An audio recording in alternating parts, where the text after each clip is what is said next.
दोस्तों ये है गुवाहाटी, जो कि भारतीय राज्य असम की राजधानी के रूप में जाना जाता है। ये दो शब्द गोवा और हाट से मिलकर बना हुआ है, जिसका मतलब सुपारी और बाजार होता है, यानी कि सुपारी का बाजार। विशाल ब्रह्मपुत्र नदी के किनारे बसा ये शहर असम के साथ साथ पूरे नॉर्थ ईस्ट का सबसे बड़ा सिटी है, इसलिए शहर को गेटवे ऑफ नॉर्थ ईस्ट के नाम से भी जाना जाता है। लगभग 1528 किलोमीटर के विशाल क्षेत्र पर बसे गुवाहाटी शहर की जनसंख्या 2020 के हिसाब से 1.1 मिलियन से भी ज्यादा है। गुवाहाटी को दुनिया का सबसे बड़ा चाय का बाजार भी माना जाता है, जिसके बाहरी हिस्से में आपको हरे भरे लहलहाते चाय के बागान देखने को मिल जाएंगे।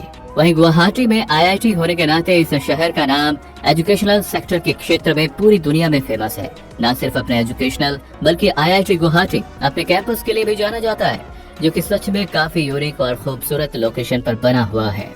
गुवाहाटी का ऑफिशियल लैंग्वेज आसामीज है, लेकिन यहाँ पर हिंदी, बंगाली और इंग्लिश भाषाएं भी खूब बोली जाती हैं। एक आंकड़े के मुताबिक इस शहर के सेक्स रेशियो में प्रति 1000 पुरुषों पर 940 महिलाओं का योगदान है। गुवाहाटी शहर का मुख्य व्यवसाय चाय है। इसके अलावा यहाँ का टूरिज्म, बैंकिंग और फार्मास्यूटिकल्स का क्षेत्र भी काफी तेजी से आगे बढ़ रहा है। वहीं ये शहर पूरे नॉर्थ ईस्ट का सबसे बड़ा रिवर पोर्ट भी है। इस शहर में आपको सारे रिलीजन्स के लोग खुशी से रहते हुए मिल जाएंगे।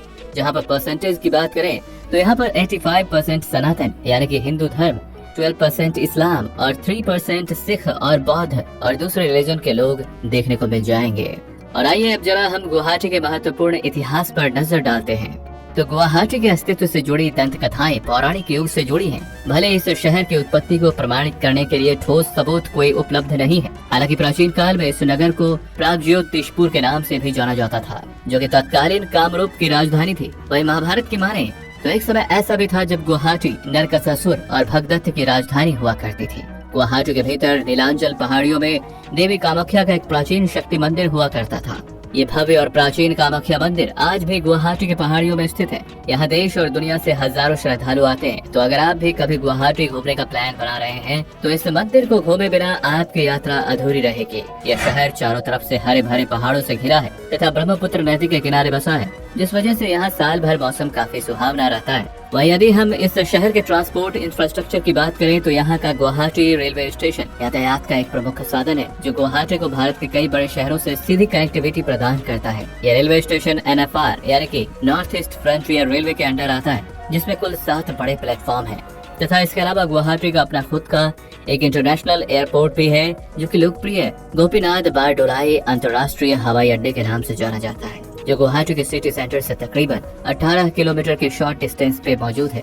गुवाहाटी के बाहरी हिस्से से होकर नेशनल हाईवे 17 गुजरता है, जो इसे दार्जिलिंग, गोपालपारा और धुबरी जैसे स्थानों से जोड़ता है। और आइए अब जानते हैं गुवाहाटी के नाइट लाइफ और मुंह में पानी ला देने वाले यहाँ के कुछ स्वादिष्ट व्यंजनों के बारे में। तो यदि आप भी कभी गुवाहाटी घूमने आते हैं तो आप यहाँ पर मासूर टेंगा, जाक आलू भाजी, आलू पिटिका, डक या बतख का मीट और यहाँ के पीठा जैसे व्यंजनों का भरपूर आनंद ले सकते हैं। वहीं गुवाहाटी शहर अपने रंगीन नाइट लाइफ के लिए भी खासा फेमस है। यहाँ पर बड़े बड़े नाइट क्लब और पब्स बार मौजूद हैं, जहाँ पर आप रात्रि का मजा ले सकते हैं। तथा घूमने फिरने की जगहों पे आप यहाँ कामाख्या देवी टेम्पल, उमानंद मंदिर, एक्वालैंड, गुवाहाटी का चिड़ियाघर, आसाम स्टेट म्यूजियम, गुवाहाटी तारामंडल और यहाँ के ब्रह्मपुत्र नदी पर नौका की सवारी कर सकते हैं।